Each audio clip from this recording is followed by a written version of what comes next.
امیدواروں کا، امیدوار جو ہیں، جو اسٹوڈنٹس ہیں، بہت سارے طالب علم ہیں، ان کا مجمع، نئی نئی صورتیں نئی نئی صورتیں، عجیب عجیب خیالات، یہ ایسی چیزیں ہیں جن سے دل کبھی سیر نہیں ہو سکتا، دل کبھی نہیں بھر سکتا. یعنی کہ جی چاہتا ہے کہ تمام عمر امتحان ہوتے رہیں، لیکن پڑھنے اور یاد کرنے کی شرط اٹھا دی جائے.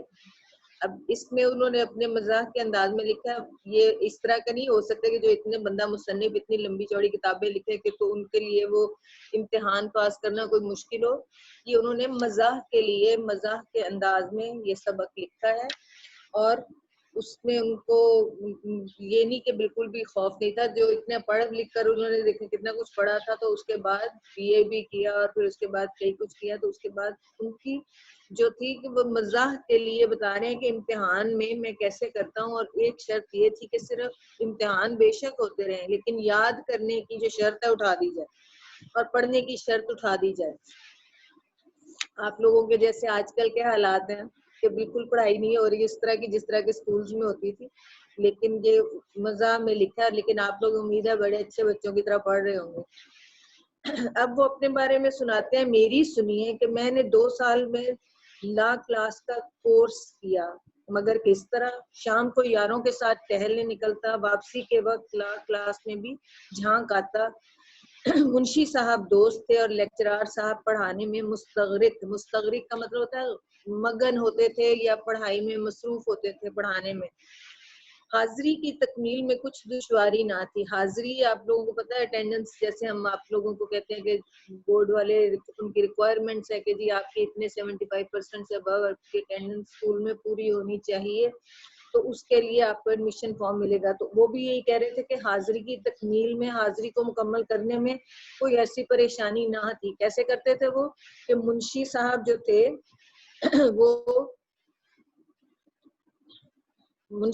تھے وہ دوست تھے، اور اس لیے ان کو مجھے حاضری کی پریشانی نہ تھی کہ میں ان کو کہہ دیتا جی میری حاضری اٹینڈنس لگا لیں. اب آپ ہی بتائیں کہ لا کلاس میں شریک ہونے سے میرے کس مشغلے میں فرق آ سکتا تھا. والد صاحب قبلہ خوش تھے.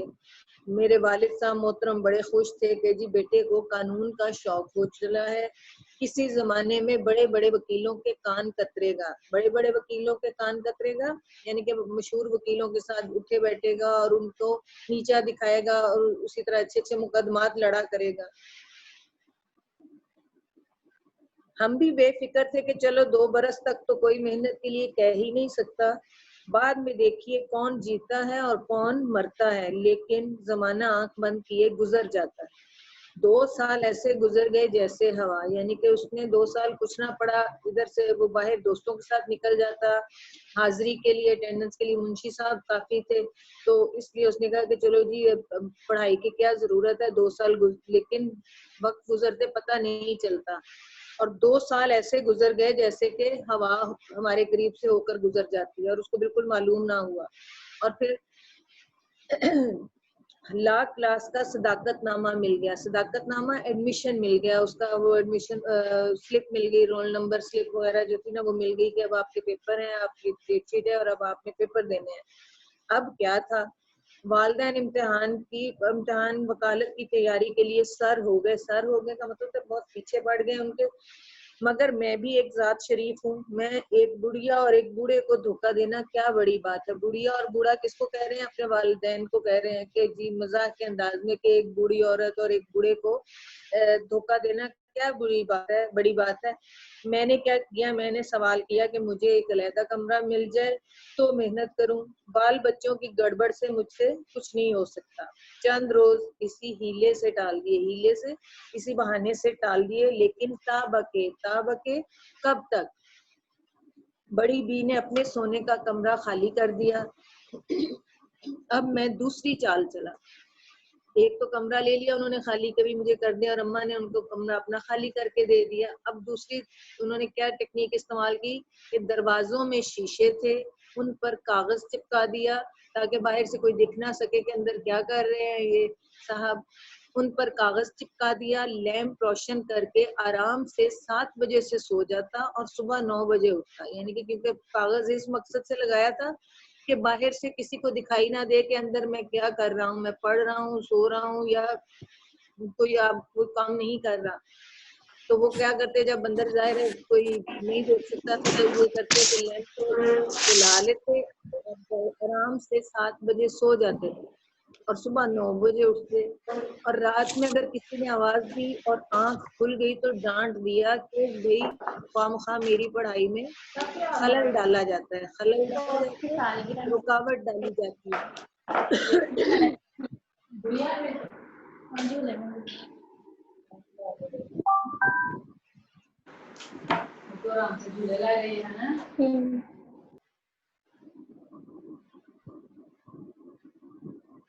آج بوائز میں سے نہ ابراہیم ہے نہ کوئی اور ہے. کیا بات ہے، کیوں اٹینڈنس کم ہے؟ یونس بھی نہیں ہے.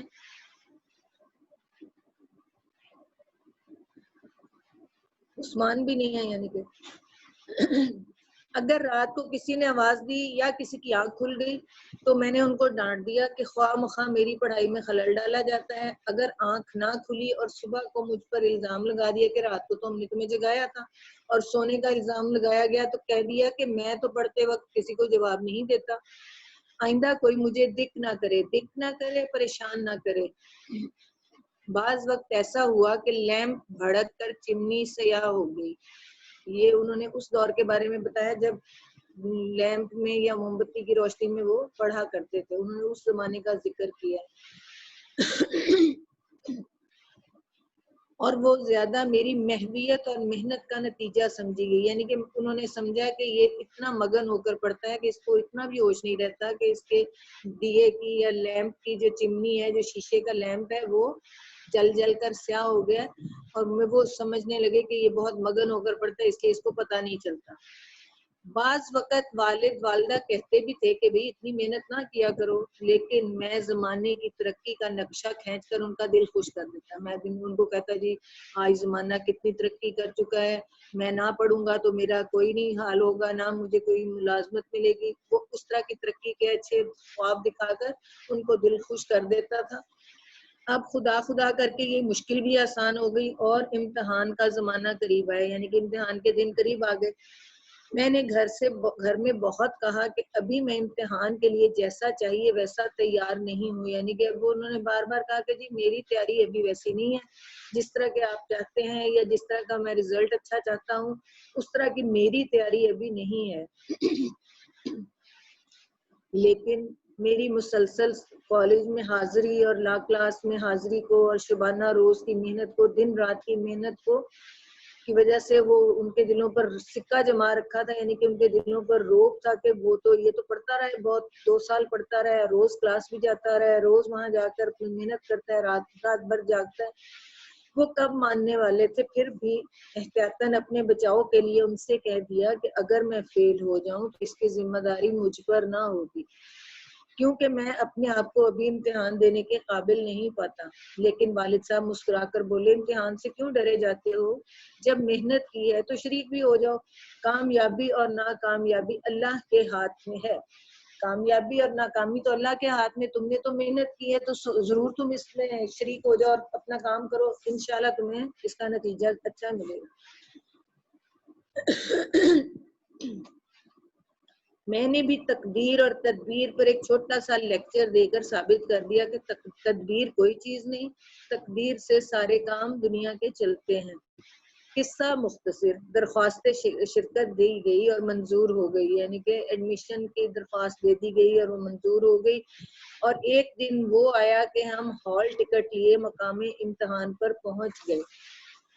یعنی کہ ہال ٹکٹ میں وہ کون سا ہال ٹکٹ ہوتا ہے؟ وہ رول نمبر سلپ جس کو کہتے ہیں. آپ اس کے بغیر ہال میں نہیں جایا جا سکتا. وہ ان کو رول نمبر سلپ ملی اور پھر وہ امتحان دینے کے لیے اس جگہ پر پہنچ گئے. وہ یاد نہیں تھا. یعنی کہ کہتے ہیں اگرچہ مجھے یاد کچھ نہیں تھا لیکن اس 2 وجہوں سے انہیں کامیابی کی امید تھی.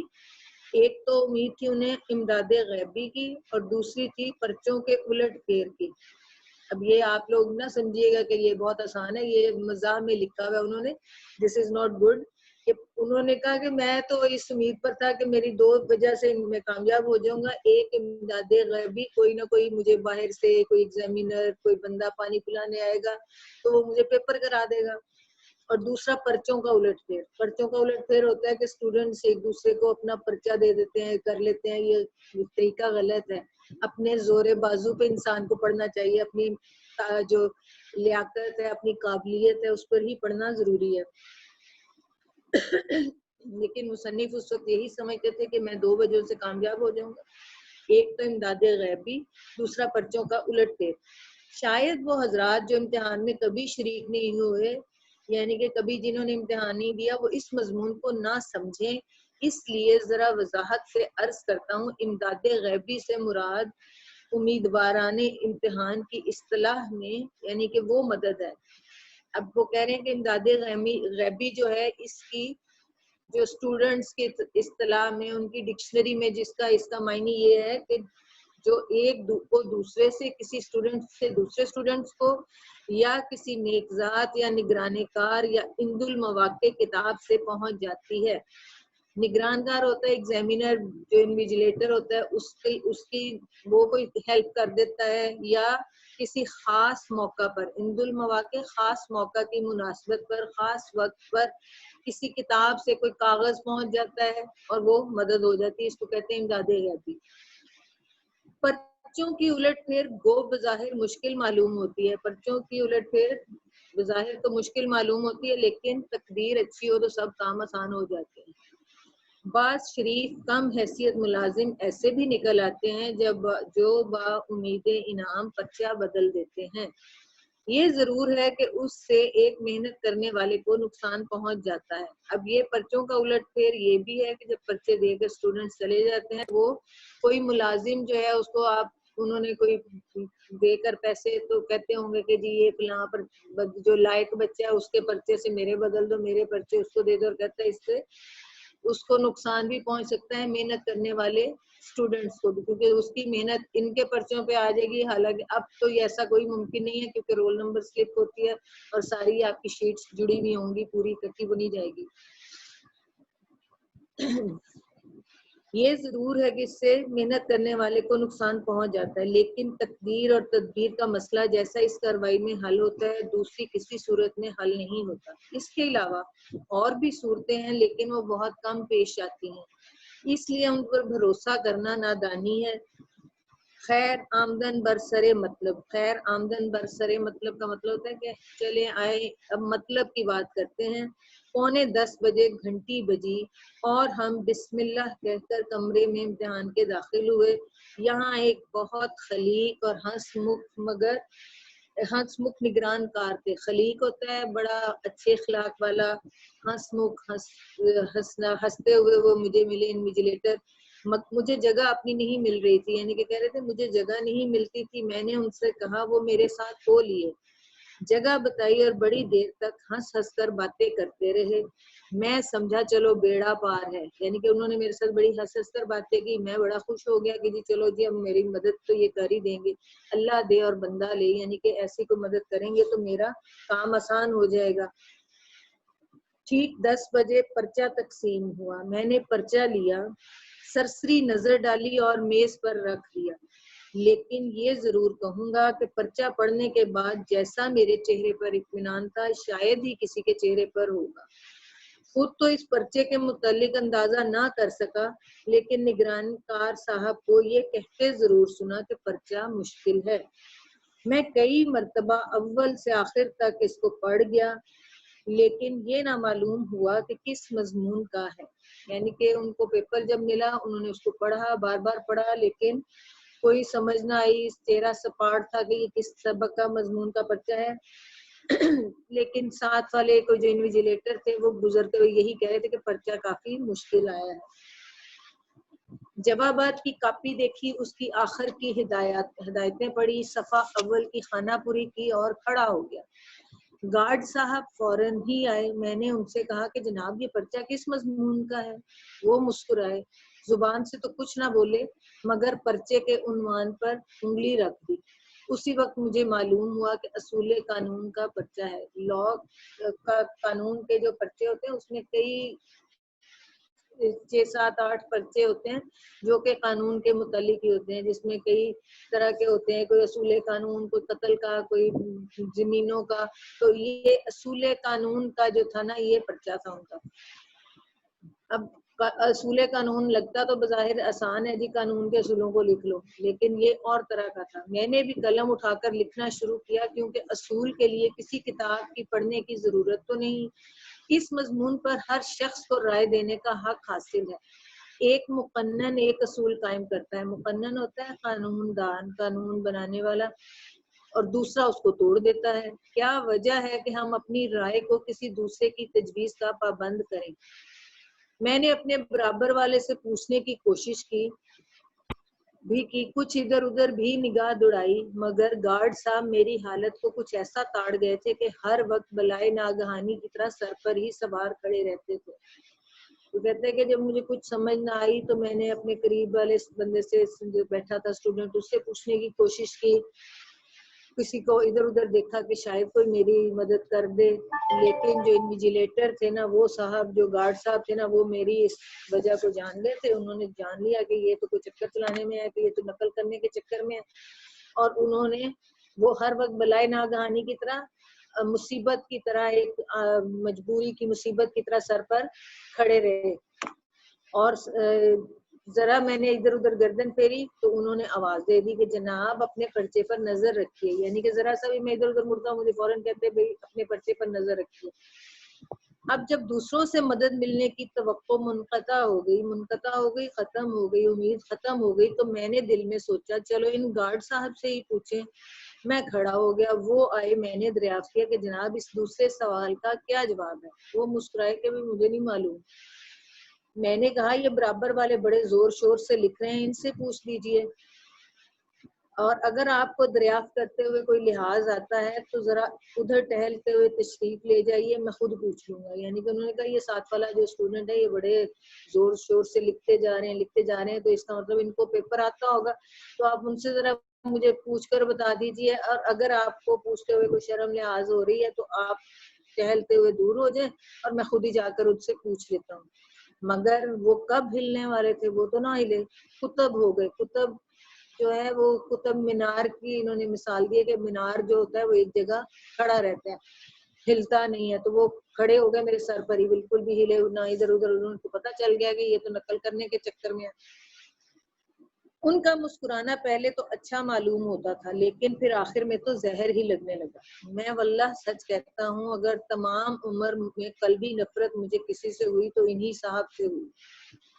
غرض اس طرح یہ تمام امتحان کے دن گزر گئے. لیکن آپ سمجھ سکتے ہیں کہ ایسے ظالم کے ساتھ ایسی حالت میں کہ ایک حرف بھی یاد نہ ہو پورے 6 گھنٹے گزارنے کیسے مشکل ہوں گے. میں تو ہر روز آدھے گھنٹے بعد ہی کمرے سے نکل آتا، لیکن مصیبت یہ آن پڑی تھی کہ والد صاحب روز 11 بجے سے آ جاتے اور نیچے صحن میں بیٹھے رہتے. اب وہ کہتا ہے کہ مجھے تو پیپر آتا جاتا کچھ نہیں تھا، میں تو اندر جانے کے فوراً بعد ہی آدھے گھنٹے میں باہر نکلنے کی کوشش کرتا اور گھر پہنچ جاتا. لیکن مصیبت ایک کیا ہو گئی تھی، اس کے والد صاحب کو بڑا شوق تھا کہ جی یہ بچے پرچے دے رہے ہیں امتحان کے قانون کے، تو وہ کیا کرتے تھے، وہ صبح ہی 11 بجے ہی آ کے نیچے بیٹھ جاتے اور میرے امتحان ختم ہونے کا انتظار کرتے. اب کہتے ہیں کہ اگر میں جلدی باہر آ جاتا تو جو روب میں نے 2 سال کے عرصے میں قائم کیا تھا وہ سب ہوا ہو جاتا، وہ سب دور ہو جاتا، ان کے ختم ہو جاتا. جو میں نے روب کیا تھا، جی میں پڑھتا رہا ہوں، رات بھر جاگتا رہا ہوں، تو وہ میرا روب جو تھا سارا ختم ہو جاتا. اس لیے قہر درویش بن پر جان درویش، اس لیے مجبوراً آخری وقت تک امتحان کے کمرے میں بیٹھا رہتا. اور جب نیچے اترتا تو والد صاحب سے پرچے کی سختی کی شکایت ضرور کرتا. یعنی کہ جب نیچے آتا تو آ کر ضرور کہتا کہ آج کا پرچہ ابا بڑا ہی مشکل تھا، یعنی کہ پرچے کی سختی کی شکایت کرتا. وہ بھی میری تشفی کے لیے ممتحن کو بہت کچھ برا بھلا کہتے، وہ مجھے تسلی دیتے، اور جس نے امتحان بنایا تھا اس کو برا بھلا کہتے. لیکن ان کو یہ خیال ہو گیا تھا کہ کچھ ہی کیوں نہ ہو میرا بیٹا ضرور کامیاب ہوگا۔ امتحان ختم ہوا اور امید نمبر 1 اور 2 کا خون ہو گیا۔ اب 2 کا خون ہو گیا یعنی کہ وہ دونوں امیدیں جو تھیں وہ ختم ہو گئی، ان کی امید ختم ہو گئی کہ میں اس طرح تو ہو ہی نہیں سکا میرے سے۔ اب ممتحنوں کے پاس کوشش کی سوچی، ممتحن کیا ہوتے ہیں؟ جو کہ ایگزامینر ہوتے ہیں، جو بورڈ پیپرز چیک کرتے ہیں۔ والد صاحب ایک زبردست چٹھی سفارش کی لے کر ایک صاحب کے ہاں پہنچے۔ وہ چٹھی دیکھ کر بہت اخلاق سے ملے، آنے کی وجہ دریافت کی۔ والد نے عرض کیا کہ خادم زادہ اس سال امتحان میں شریک ہوا ہے۔ خادم زادہ خادم کا بیٹا، یعنی کہ اپنے آپ کو انہوں نے خادم زادہ کہا اور اپنے بیٹے کو خادم زادہ کہا۔ آپ کوشش فرمائیں تو یہ خانہ زاد ہمیشہ ممنون احسان رہے گا۔ خانہ زاد غلام، اپنے آپ کو کہا بڑا عاجزی سے ملے نا کہ میں اپنے بچے کی سفارش لے کر آیا ہوں، تو بڑی دھیمے لہجے میں اور بڑے غلامانہ طریقے سے عاجزانہ لہجے میں کہا کہ میں غلام جو ہوں آپ کا، تو یہ ہمیشہ آپ کا احسان مند رہے گا، ممنون احسان رہے گا، ہمیشہ آپ کا احسان مند رہے گا۔ وہ بہت ان سے اور دوسرے لوگوں سے جو سلام کو حاضر ہوئے تھے فرمانے لگے، یہ عجیب درخواست ہے کہ بھی ان کا بیٹا تو امتحان دے اور کوشش میں کروں، یعنی کہ بیٹا تو ان کا امتحان دے اور کوشش میں کروں۔ بندہ خدا اپنے لڑکے سے کہو کہ وہ خود کوشش کرے، یعنی کہ اللہ کے بندے اپنے بچے سے ہی کہو خود محنت کرے، خود کوشش کرے، اگر کوشش کرتا تو کامیاب ہو جائے گا۔ بیچارے بڑے میاں ایسے نادم ہوئے، شرمندہ ہوئے کہ پھر کسی کے پاس نہ گئے۔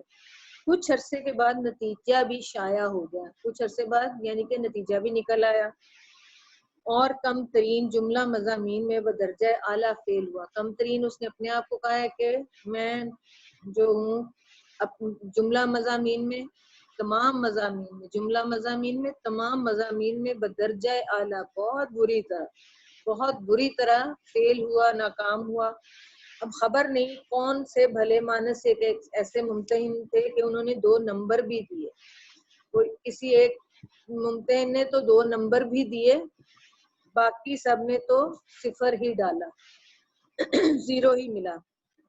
والد صاحب کو بہت رنج ہوا، نمبروں کی نقل حاصل کی اور بالآخر یہی رائے قرار پائی کہ کسی بدماش چپراسی نے پرچے بدل دیے، ورنہ ممکن تھا کہ برابر 3 گھنٹے لکھا جاتا اور 0 ملتا۔ یعنی کہ اب وہ دونوں یہی سوچنے لگے، کسی نے چپراسی نے نا تمہارے پرچے کسی نالائق اسٹوڈنٹ کو دے دیے ہوں گے اور تمہارے جو اچھے پرچے ہوئے ہیں اس کی وجہ کسی نالائق کے پرچے تمہارے پاس آ گئے، ورنہ ایسے کوئی 3 گھنٹے لکھنے کے بعد کوئی فیل تھوڑی ہوتا ہے۔ اب مجھے بھی تعجب تھا کیونکہ میں نے پرچے کچھ ایسے برے بھی نہیں کیے تھے۔ میں نے یہ جوابات والد صاحب کو بھی سنائے، انہوں نے بہت تعریف کی، ممتحنوں کو بہت برا بھلا کہا، میری اشک شوئی کی، میرے آنسو صاف کیے اور فرمایا بیٹا کوئی گھبرانے کی بات نہیں، اس سال نہیں آئندہ سال سے، آخر کہاں تک بے ایمانی ہوگی۔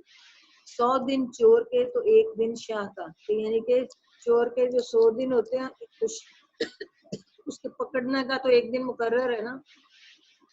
خیر جو کچھ ہوا سو ہوا، 1 سال کی مجھے فرصت تو مل گئی۔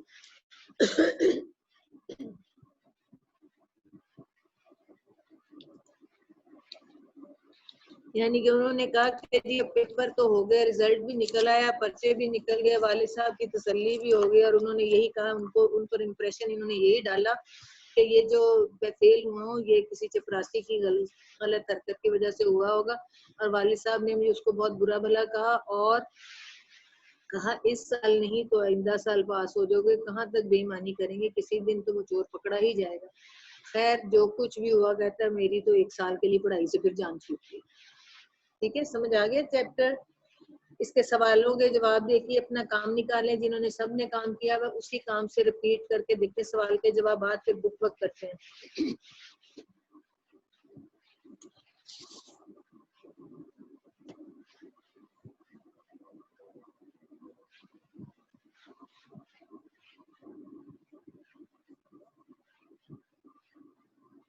مضمون نگار کو امتحان سے گھبرانے والوں پر ہنسی کیوں آتی ہے؟ مضمون نگار کے خیال میں لوگ بلا وجہ امتحان سے گھبراتے ہیں، جبکہ مصنف کو اس بات پر ہنسی آتی ہے کہ دو ہی صورتیں ہیں، فیل یا پاس۔ اس سال کامیاب نہ ہوئے تو آئندہ سال صحیح۔ دوسرا سوال ہے، جوں جوں امتحان کے دن نزدیک آتے جاتے مضمون نگار کے دوستوں اور ہم جماعتوں کا کیا حال ہوتا؟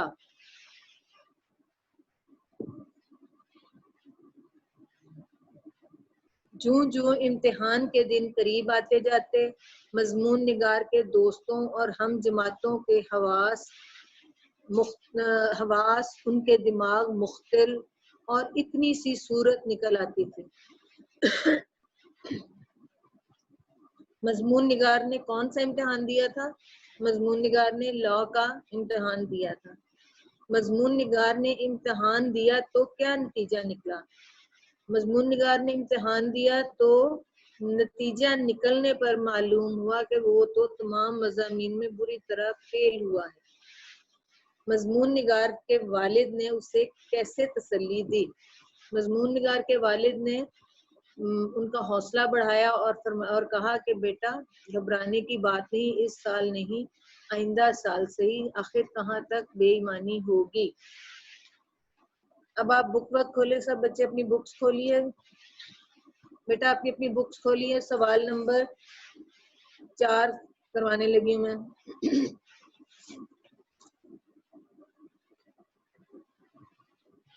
گرلز اپنی بکس کھولیے سارے۔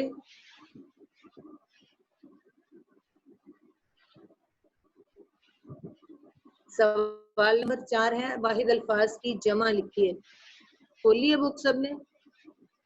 زہیب آپ نے کھولی ہے بک؟ جی، واحد کے جمع لکھیے۔ امتحان کی جمع ہوتی ہے امتحانات، خیال خیالات، مشغلہ مشاغل،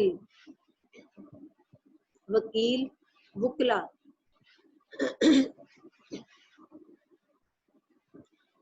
ممتحن ممتحنوں، تدبیر تدابیر، مضمون مضامین۔ سوال نمبر 6 دیکھیے، بندے پر امتحان کا اثر نہیں تھا۔ کتنا اثر نہیں تھا؟ رتی برابر۔ اس کی ایک فرسٹ والی آپشن ہے رتی برابر اثر نہیں تھا۔ اگلا ہے، طالب علم نے کتنے سال میں لا کلاس کا کورس مکمل کیا؟ کتنے سال میں کیا تھا؟ 2 سال میں۔ لا کالج میں کون طالب علم کا دوست تھا؟ کون سا مجھے بتائیں؟ منشی صاحب تھے۔ منشی صاحب ان کے دوست تھے۔ طالب علم نے کس سے پوچھا کہ یہ پرچہ کس مضمون کا ہے؟ گارڈ صاحب سے پوچھا تھا انہوں نے۔ طالب علم کتنی دیر میں کمرے سے باہر نکل آتا؟ آدھے گھنٹے بعد۔ سوال نمبر 7 دیکھیے،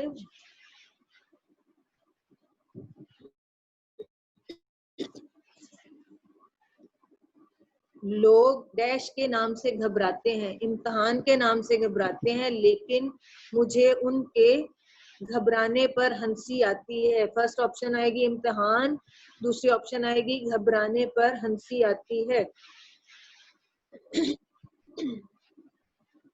والد صاحب قبلہ خوش تھے، اس میں آئے گی آپشن خوش تھے کہ بیٹے کو ڈیش کا شوق ہو چلا ہے، قانون کا شوق ہو چلا ہے۔ تیسرا ہے، کسی زمانے میں بڑے بڑے ڈیش کے کان کترے گا، وکیلوں کے، بڑے بڑے وکیلوں کے کان کترے گا۔ نیکسٹ ہے، لیمپ روشن کر کے آرام سے شام 7 بجے سو جاتا اور صبح 9 بجے اٹھتا۔ فرسٹ آپشن میں آئے گا شام 7 بجے اینڈ سیکنڈ آپشن میں آئے گا صبح 9 بجے۔ قصہ مختصر درخواست شرکت دی گئی اور منظور ہو گئی، اس فل ان دا بلینک میں آئے گا منظور ہو گئی۔ یہاں ایک بہت خلیق اور ہنس مکھ نگران کار تھے۔ فرسٹ فل ان دا بلینکس میں آئے گا خلیق اور دوسری میں آئے گا ہنس مکھ۔ ایک مقنن ایک اصول قائم کرتا ہے اور دوسرا اس کو توڑ دیتا ہے. مقنن آئے گا اس آپشن میں. والد صاحب روز ڈیش سے آ جاتے یعنی کہ 11 بجے سے آ جاتے اور نیچے صحن میں بیٹھے رہتے. والد نے عرض کیا کہ خادم زادہ اس سال امتحان میں شریک ہوا ہے. خادم زادہ 100 دن ڈیش کے تو ایک دن ڈیش کا, 100 دن چور کے تو ایک دن شاہ کا. سوال نمبر 8 دیکھیے. کالم الف کو کالم بے کے دیے گئے الفاظ سے آپ نے ملانا ہے. فرحت اللہ بیگ کالم بے میں آئے گا امتحان, امتحان سے ملائیے اس کو. فیل کالم بے میں ہے پاس. جینا کالم بے میں ہے مرنا. 2 سال لا کلاس. بڈھا بڑھیا. تقدیر تدبیر. مشکل آسان. کامیابی ناکامیابی. درخواست منظور. اچھا بیٹا اس کے نا کچھ ایم سی کیوز میں آپ کو ان سین ذرا بتا رہی ہوں کیونکہ جو مصنف کا ہوتا ہے اس کے ضرور اس کے میں سے کچھ نہ کچھ ایم سی کیوز آپ کے آتے ہیں, انڈر لائن کر لیجیے گا. اس میں اس سبق امتحان کے مصنف کا نام کیا ہے؟ مرزا فرحت اللہ بیگ. مرزا فرحت اللہ بیگ کب پیدا ہوئے؟ یہ ڈیٹ جو ہے یہ ضرور کبھی نہ کبھی آ جاتی ہے کسی نہ کسی آپشن میں, کسی نہ کسی ایم سی کیوز میں. So date of birth and date of death ان کی ضرور آپ ذہن میں رکھا کریں کہ مرزا فرحت اللہ بیگ 1883 میں پیدا ہوئے. اب یہ 3-4 آپشن آ جائیں گی 80 81 82 83, تو آپ نے ایک والی کو آپشن کو ٹھیک کرنا ہے. مرزا فرحت اللہ بیگ نے کب وفات پائی؟ 1947 46 45 44 اس طرح کر کے آپ کو ایک آپ نے دینی ہے اس کی آپشن. 1947 میں انہوں نے وفات پائی. اور اس کے لیے یاد رہنے کے لیے وہی ہے کہ پاکستان 1947 میں بنا تھا, تو یہ اسی سال میں ان کی ڈیتھ ہوئی تھی. کہاں پیدا ہوئے تھے مرزا فرحت اللہ بیگ؟ اب یہ اس کی فرسٹ لائن میں آپشن ہے دلی میں پیدا ہوئے تھے. اس کو انڈر لائن کر لیں.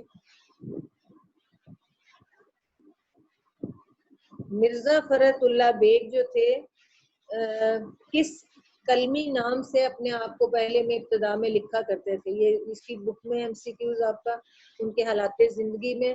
مرزا فرحت اللہ بیگ ابتدا میں کس کلمی نام سے لکھتے رہے؟ مرزا علم نشرہ ان کا ہے کلمی نام اس میں. تو اس کے ساتھ 3 اور آپشن آ جائیں گی, تو ان کی صحیح آپشن آپ کی یہی ہوگی مرزا علم نشرہ کے نام سے وہ لکھتے رہے تھے. بابائے اردو کس کو کہا جاتا ہے؟ یہ بھی اسی اگلی لائن میں. بابائے اردو کون ہے؟ اب اس میں 4 بندوں کے نام آ جائیں گے جن میں سے ایک ہوں گے ڈاکٹر مولوی عبدالحق. تو یہ صحیح آپشن اس کی ہوگی. 3 نام اور آ جائیں گے, تو آپ کو یہ انڈر لائن کرنے ہیں اپنی بکس میں تاکہ آپ کو ذہن نشین رہے. جو ہی آپ اس کتاب کو کھولیں تو آپ کو انڈر لائن کرنے یاد رہے کہ اس میں ہم نے ایم سی کیوز بھی اس کے بن سکتے ہیں. اور ڈیٹ آف برتھ اور ڈیٹ آف ڈیتھ یہ ایم سی کیوز میں اب آتی ہے ان کی. مرزا فرحت اللہ بیگ یہ جو افسانوں کی کتاب ہے ان کا کیا نام ہے؟ اب اس میں مضامین فرحت آ جائے گا, کچھ اور 3 آپشن آ جائیں گی, تو اس میں مضامین فرحت کے نام سے شائع ہو چکے ہیں. اچھا مرزا فرحت اللہ بیگ کیا ہے؟ افسانہ نگار ہے, ناول نگار ہے, خاکہ نگار ہے یا مضمون نگار؟ یہ مضمون ہے, تو وہ